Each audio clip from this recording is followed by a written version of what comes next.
kitab Tafsir Al-Ibris nanti yang akan disampaikan oleh Gus Fatih. Waktu dan tempat saya persilahkan.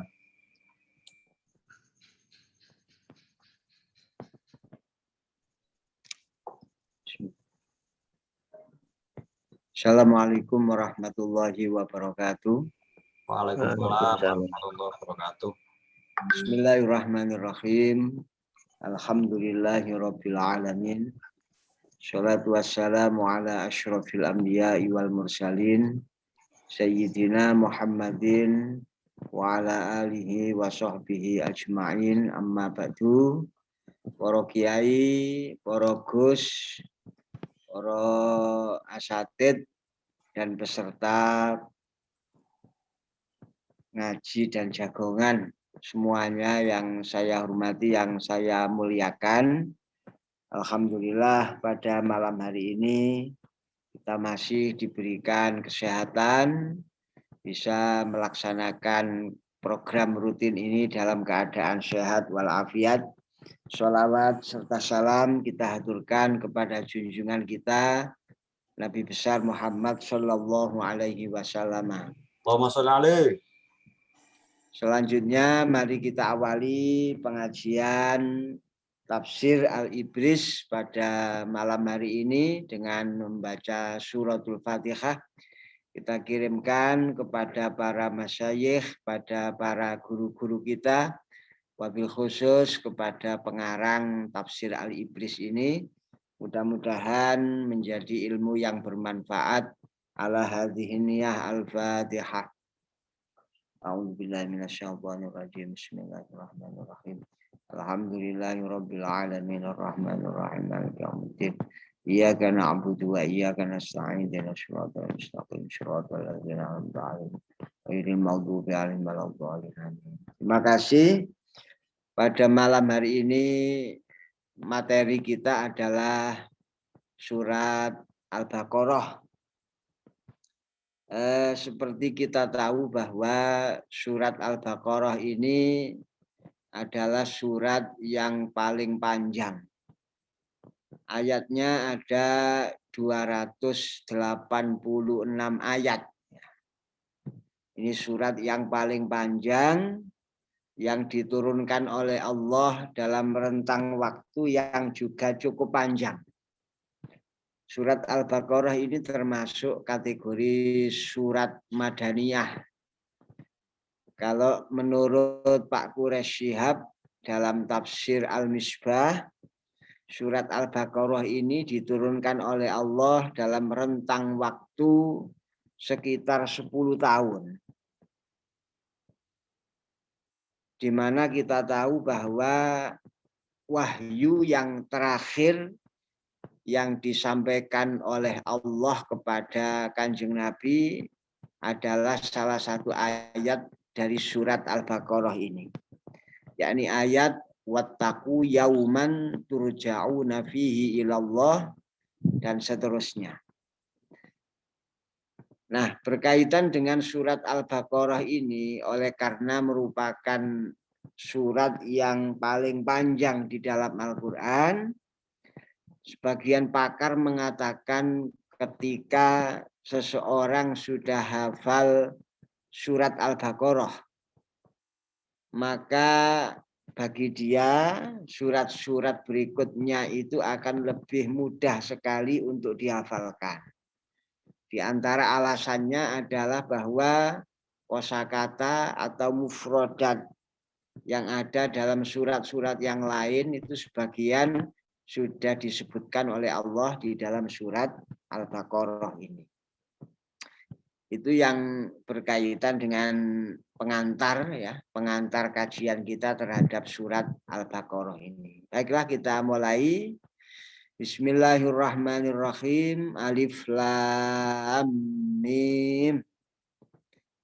Di dalam tafsir ini tidak diberi makna oleh musannif ya, diberikan kosongan. Ya mungkin kira-kira ya artinya juga sama ya, Alif Lam Mim begitu. Alif Lam Mim ini para mufassir secara umum dibagi menjadi dua. Sebagian mufasir mengatakan bahwa tidak ada yang mengetahui maksud atau murad dari huruf-huruf muqatta'ah ini termasuk alif lam mim kecuali Allah saja yang tahu. Sehingga dikategorikan sebagai ayat mutasyabihat. Sebagian ulama yang lain ya mengatakan bahwa ada maknanya dan maknanya itu bisa diketahui. Nah, berdasarkan hal itu maka kemudian mereka memunculkan beberapa penafsiran-penafsiran yang terkait dengan alif lam mim ini. Misalnya mereka mengatakan bahwa alif lam mim itu adalah asmaus suwar, ya, termasuk nama-nama daripada surat. Tentu tidak hanya alif lam mim, tetapi juga surat-surat lain yang juga diawali dengan huruf muqatta'ah ini, termasuk alif lam ra dan lain sebagainya. Ada juga yang mengatakan bahwa alif lam mim ini maknanya adalah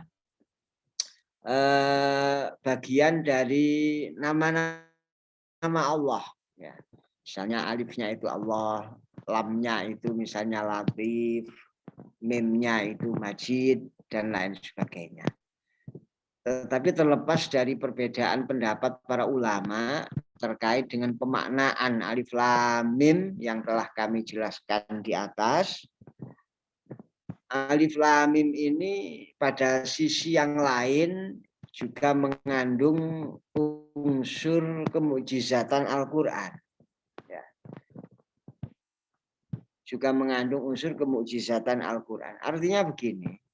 Artinya Al-Qur'an ini sebagai mukjizat yang diberikan oleh Allah kepada Kanjeng Nabi tersusun dari huruf-huruf hijaiyah. Ya.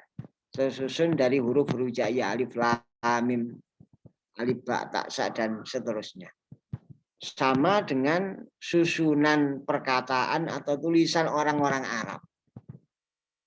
Meskipun demikian, ya, walaupun mereka biasa berucap, biasa menuturkan perkataan dari huruf-huruf yang sama dengan Al-Quran ketika disusun, mereka tidak mampu untuk membuat yang semisal Al-Quran ini. Kemudian pada sisi yang lain, sebagian ulama mengatakan bahwa alif lam mim ini adalah satu ungkapan bahasa yang belum dikenal oleh orang-orang Arab ketika itu.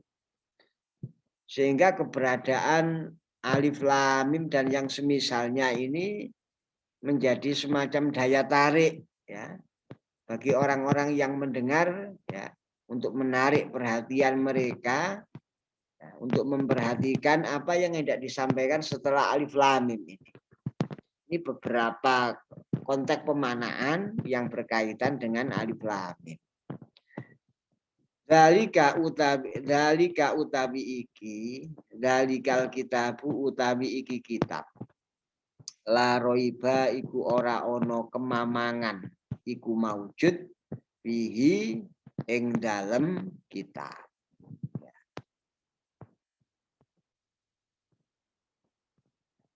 Ayat yang kedua menjelaskan bahwa kitab suci Al-Quran ini adalah satu kitab yang sempurna, di mana kitab ini tidak ada sesuatu yang menjadikannya patut untuk diragukan. Sebagian ulama membedakan antara roiba dengan syakka. Kalau syakka itu adalah prosentase antara percaya dengan tidak. Membenarkan atau mendustakan itu 50-50. 50% percaya, 50% tidak percaya. Itu syakka. Kalau raiba itu peringkat di bawahnya.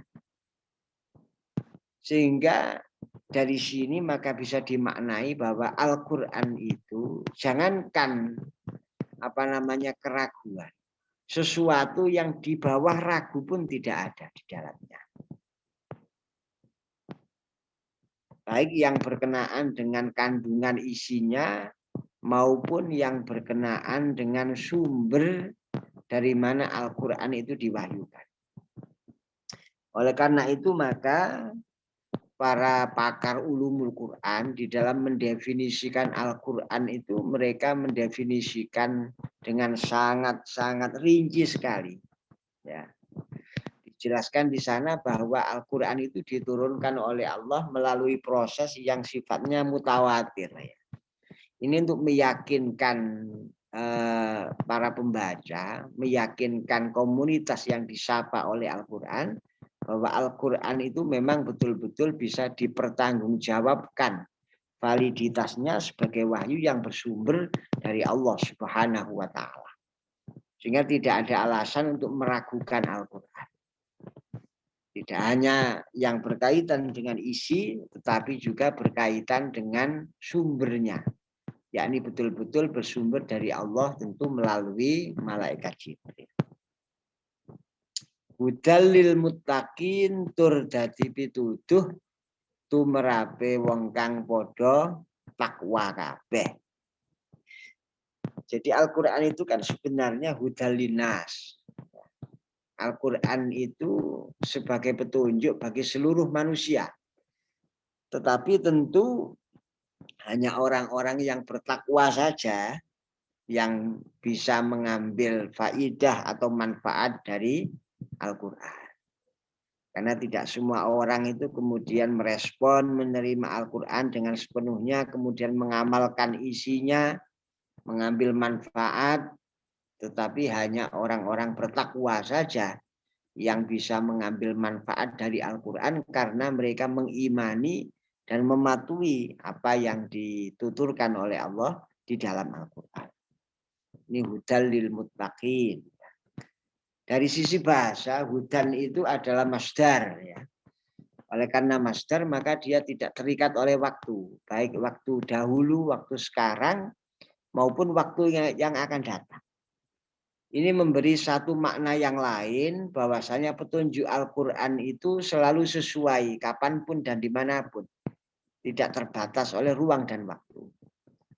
Sejak awal diwahyukan kepada Rasulullah sampai hari ini pun petunjuk Al-Quran senantiasa cocok, senantiasa bisa diaplikasikan, tidak tergerus oleh waktu.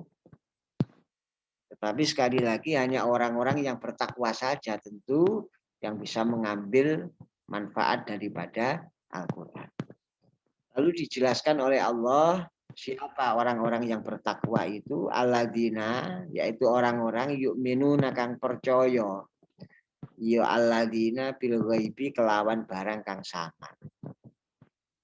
Kualifikasi pertama dari orang-orang yang bertakwa itu adalah orang-orang yang beriman atau percaya kepada perkara yang gaib. Perkara yang gaib di sini ini ada sebagian mufassir yang memaknai sebagai Allah. Ya, secara khusus ya. Mereka mengatakan orang yang percaya kepada Allah. Ada juga yang memaknai secara umum ya perkara-perkara yang gaib itu perkara yang tidak bisa kita lihat, tidak bisa kita raba, ya dan lain sebagainya, tidak bisa kita indera, ya. Itu adalah perkara-perkara yang gaib. Perkara beriman kepada perkara yang gaib diletakkan pada posisi yang pertama karena ini sangat-sangat cocok sekali ya. Di dalam beragama ya, itu ada banyak sekali perkara-perkara yang memang di luar nalar kita, di luar batas pengalaman kita. Maka ketika kita percaya kepada perkara-perkara gaib, perkara-perkara yang tidak bisa kita indera, ya, maka kemudian keberagamaan ini kemudian bisa berjalan secara komprehensif.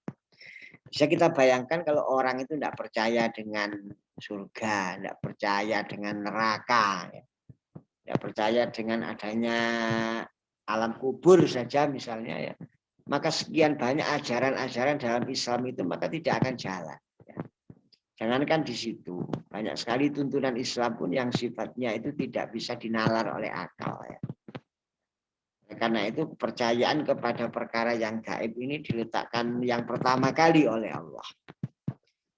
Lalu kemudian disebut wa yuqimuna sholata lan jenengake sapa alladzina as-sholata ing sembahyang utawa sholat. Dua adalah menegakkan sholat. Menegakkan sholat. Hampir seluruh mufassir ya menafsirkan wa yuqimuna sholata ini tidak sekedar mendirikan, tidak sekedar mengerjakan, tetapi adalah menegakkan, mengerjakan, memenuhi segala syarat, segala rukun, dan sesuai dengan waktu yang telah ditentukan. Ini yang kedua adalah orang-orang yang menegakkan sholat. Wa mimmalan saking barang rozaknahum kang wis paring rizki sapa ingsun ing alladzina yungfikuna padha mblanjaaken sapa alladzina. Ciri yang ketiga dari orang-orang yang bertakwa itu adalah orang-orang yang mau membelanjakan sebagian rizki yang sudah Allah berikan kepada mereka. Di sini ini yang disebut adalah wa mimma, ya sebagian saja, tidak semuanya. Tidak semuanya. Di sini kita lihat bahwa Allah mengaitkan antara sholat dengan zakat. Mengaitkan antara kesalehan pribadi atau kesalehan ritual dengan kesalehan sosial. Implikasi yang diharapkan ketika seseorang itu melaksanakan ibadah-ibadah ritual kemudian membuahkan kesalehan yang bersifat sosial, laku yang terpuji, ya, dan yang bersifat memberi manfaat yang nyata kepada orang-orang yang sekitarnya. Berikutnya waladinalan wong akeh yu'minuna kang percaya sapa alladzina bima kelawan barang unzila kang wis diturunaken apa ma ilaika marang sira Muhammad wa malan barang unzila kang den turunaken apa ma min qablika saking sadurunge ira. Yang berikutnya adalah percaya kepada kitab yang diturunkan oleh Allah kepada Kanjeng Nabi. Di sini yang dimaksud adalah percaya kepada Al-Qur'an. Juga percaya kepada kitab-kitab yang diturunkan oleh Allah kepada nabi-nabi yang sebelumnya. Misalnya kitab Taurat, Zabur, Injil, dan lain-lain. Sehingga kemudian kita mengimani itu meskipun secara global ya. Kita percaya bahwa Allah menurunkan kitab-kitab samawi sebelum Allah menurunkan Al-Quran kepada Rasulullah Shallallahu Alaihi Wasallam, meskipun kita tidak dituntut untuk mengetahui secara rinci apa isi masing-masing kitab itu, kita hanya percaya bahwa Allah juga menurunkan wahyu kepada nabi-nabi sebelum Kanjeng Nabi Muhammad. Bahkan mungkin secara prinsip isi daripada kitab-kitab atau wahyu yang turun sebelum Kanjeng Nabi Muhammad itu secara prinsip itu juga dimuat oleh Allah di dalam kitab suci Al-Quran. Yang berikutnya adalah wabil akhirati lan kelawan akhirat hum utawi alladzina yuqinuna iku padha ngiyakinaken. Yang kelima atau yang terakhir adalah percaya kepada akhirat. Tidak hanya percaya tetapi juga betul-betul meyakini akan adanya kehidupan kelak nanti di akhirat. Ulaika utawi mengkuno-mengkuno wong kang wis disifati ala hudan iku netepi ing atase pituduh mirabihim saking pangerane ulaika. Wa ulaika lan utawi wong kang netepi sifat-sifat kang tinutur hum ya ulaik al muflihuna iku wong kang padha bejo-bejo kabeh. Orang-orang yang telah disebutkan tadi itu sifat-sifatnya kalau orang itu iman kepada perkara yang gaib, menegakkan sholat, menginfatkan sebagian rezeki, ya percaya kepada wahyu-wahyu yang diturunkan oleh Allah, baik berupa Al-Quran maupun sebelum turunnya Al-Quran, meyakini kepada adanya kehidupan di akhirat, mereka itu betul-betul berada dalam petunjuk dari Allah Subhanahu wa taala, wa ulaika humul muflihun, dan mereka itulah kelak ya orang-orang yang bejo ya, orang-orang yang beruntung. Sehingga di sini bisa kita simpulkan bahwa ya sebuah kesuksesan, sebuah keberuntungan itu tidak hanya yang bersifat materi saja, tapi ada sesuatu yang jauh mungkin lebih bermakna dari hanya sekedar yang bersifat materi. Ya, mudah-mudahan tentu beberapa sifat yang disebutkan oleh Allah sebagai tanda-tanda orang-orang yang muttaqin ini ya, entah berapa persennya, ya mudah-mudahan kita sudah bisa masuk dalam kategori ini. Ya tentu kita berharap bisa korup kepada Allah sehingga kita betul-betul bisa masuk kategori ulaika ala hudam mir rabbihim wa ulaika humul muflihun. Nggih, sementara niku mawon Gus yang bisa kami sampaikan. Monggo barangkali ada masukan tambahan penjelasan dari para kiai, para Gus Daya, saya persilakan. Demikian, terima kasih, mohon maaf. Assalamualaikum warahmatullahi wabarakatuh. Waalaikumsalam warahmatullahi wabarakatuh. Matur suwun dumateng Gus Fatih atas pengajian ini ngawali nggih awal surat Al-Baqarah ayat 1 sampai 5. Barangkali ada yang mau ditanyakan atau menambah keterangan dari yang sudah disampaikan dari Gus Fatih tadi. Monggo, para derek.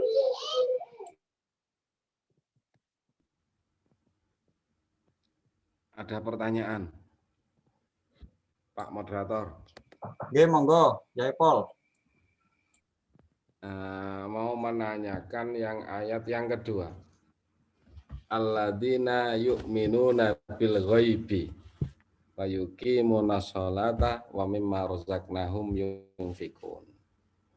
Pertanyaan saya, pada ayat lain di surat Al-An'am, wa indahu mafatihul ghaibi la ya'lamuha illahu wa ya'lamu ma fil bahri wal bahr wa ma tasqutu min waraqatin illa ya'lamuha wala habbatin fi dulumatil ardi wala ratbin wala yabisin illa fi kitabim mubin.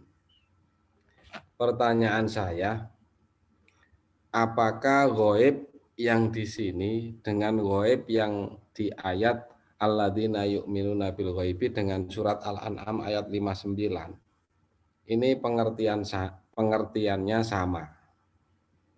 Itu satu pertanyaannya.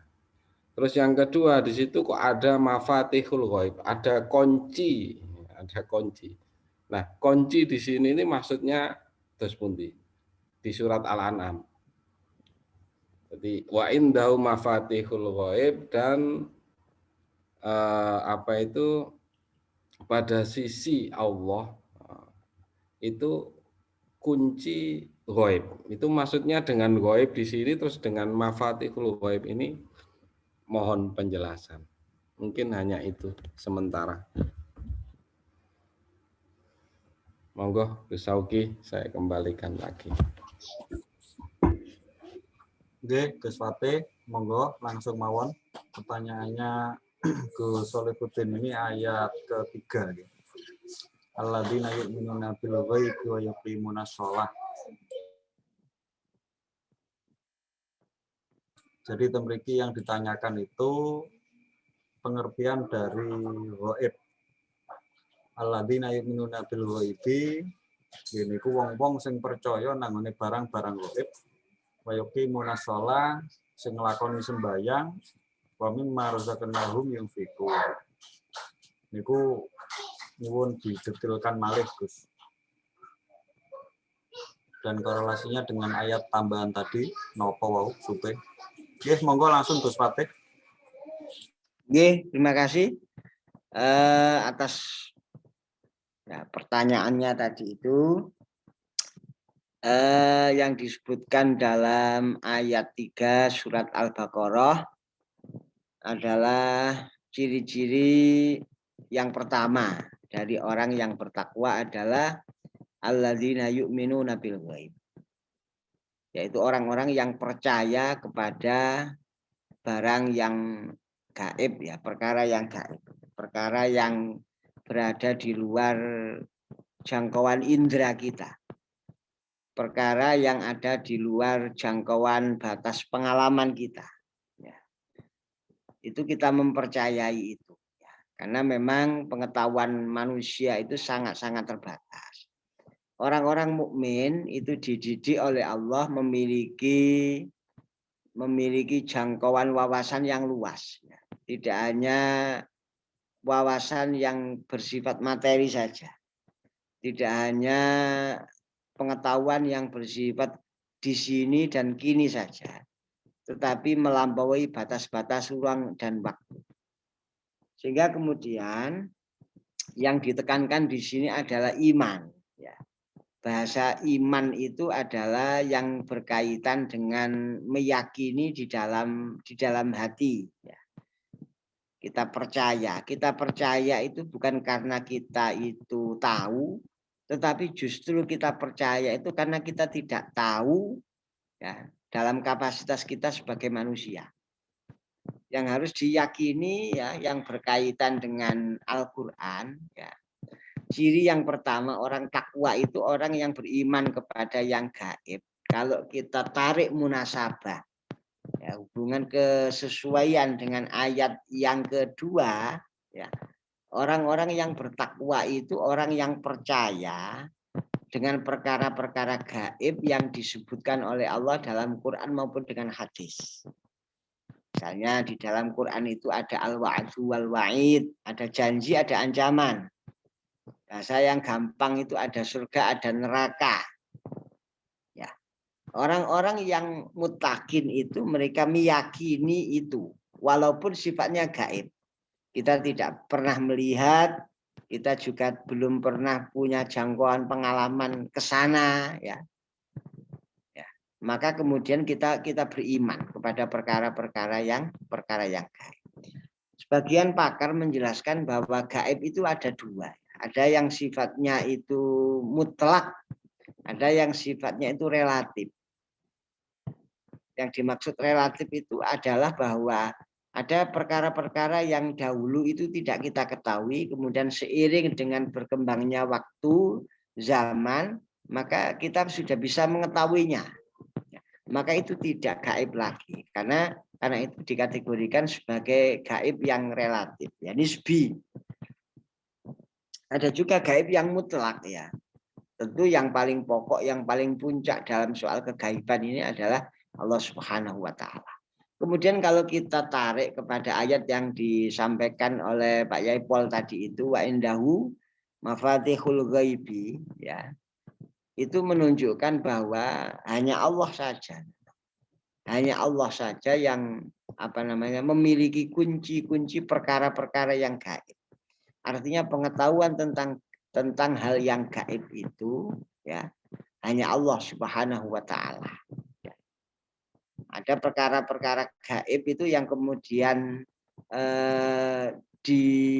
diberitahukan ya ilmu tentang itu kepada yang selain Allah. Ada juga perkara gaib itu yang hanya Allah sendiri yang tahu, yang lain tidak. Ya kira-kira secara globalnya ngoten lah ya. Ya mungkin bisa dipahami dan syukur-syukur ditambahin lah keyakinan jawaban saya ini oleh kiai-kiai yang lain ini yang hadir di sini ini. Nggih niku Gus Sauki. Matur suwun. Oke, cukup gamblang Gus Fatih penjelasannya bahwa kata goib itu adalah kata masdar. Jadi goib di sini itu banyak nggih. Yang benar-benar goib tentunya seperti tadi yang dijelaskan adalah puncaknya adalah wujud dan keesaan Allah. Tapi ada juga hal-hal gaib itu seperti yaumul ba'ats atau yaumul hisab, Shiratal Mustaqim termasuk surga neraka itu juga barang gaib, atau barang-barang gaib yang masih terjangkau. Maksudnya begini, alam metafisik di balik materi. Roh, jin, malaikat, setan itu kan juga gaib. Ya, saya kira itu nggih, Gus Pol, Gus Solihuddin. Penjelasan dari Gus Fatih saya kira sudah cukup gamblang. Monggo yang lain, barangkali ada pertanyaan atau Gus Solihuddin. Iki cek gak terima iki.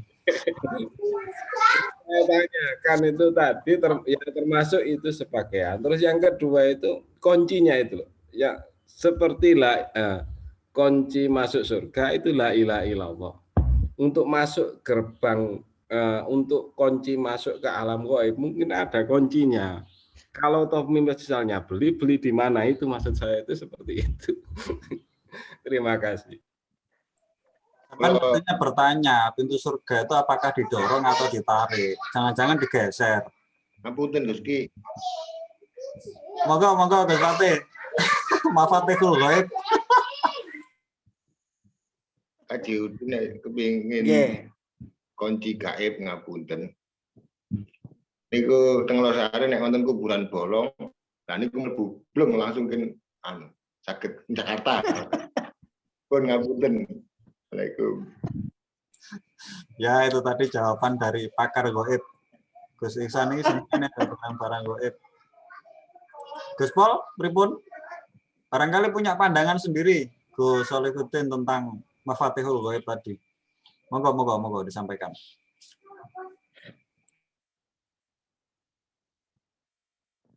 Ya, saya tambahi sedikit ya. Gus, monggo. Jadi ayat tadi itu yang disebutkan oleh Pak Yai Pol tadi itu kan wa indahu mafatihul ghaibi la ya'lamuha ilahua. Jadi sudah dikunci oleh Allah. Allah itu punya kunci-kunci ya, perkara-perkara yang gaib la ya'lamuha ilahu ya. Di mana tidak ada yang mengetahui ya kecuali Allah ya. Dalam ada perkara-perkara gaib yang memang hanya Allah sajalah yang tahu. Sama halnya begini, di dalam Al-Quran ya, termasuk di antara sirrullah itu adalah huruf-huruf muqatta'ah tadi, alif lam mim dan yang semisalnya ya. Ada aspek-aspek tertentu yang hanya Allah saja yang tahu, yang tidak diberitahukan oleh Allah kepada para nabi dan para rasul. Ada juga aspek-aspek tertentu yang hanya diketahui oleh para nabi, para rasul, tidak diketahui oleh para ulama. Dan seterusnya sampai ke bawah. Nah, berkaitan dengan gaib, kayaknya dari perkara yang gaib itu bertingkat-tingkat ya. Misalnya kalau kita bicara tentang hari kiamat ya, itu bahkan Rasulullah sendiri juga tidak tahu. Rasulullah sendiri juga tidak tahu. Yas'alunaka 'anis sa'ah. Yas'alunaka 'anis sa'ati ayyana mursaha. Ya. Orang-orang itu bertanya kepada Nabi Muhammad tentang hari kiamat. Lalu di ayat yang lain itu ada penjelasan ka'annaka khafiyun anha. Mereka bertanya itu seolah-olah engkau Muhammad tahu, padahal Kanjeng Nabi sendiri juga tidak tahu. Nah, itu masuk perkara-perkara gaib yang kunci ya untuk membuka pengetahuan itu ya hanya Allah sendiri yang tahu.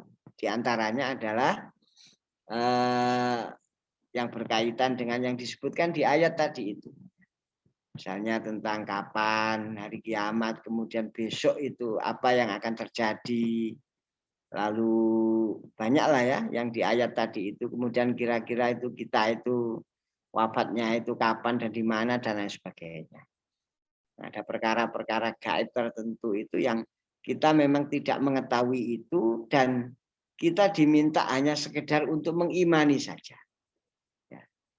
Karena apa? Karena ketika seseorang itu dibukakan oleh Allah mengetahui banyak sekali perkara-perkara yang semestinya dia itu tidak tahu, maka hal yang demikian itu justru akan menyulitkan orang itu sendiri. Jadi ada hikmah-hikmah tertentu di mana Allah kemudian menggaibkan sesuatu. Ya, Allah tidak menjadikan kita itu tahu dan lain sebagainya. Nggih niku mawon. Matur suwun. Nggih, matur suwun Gus.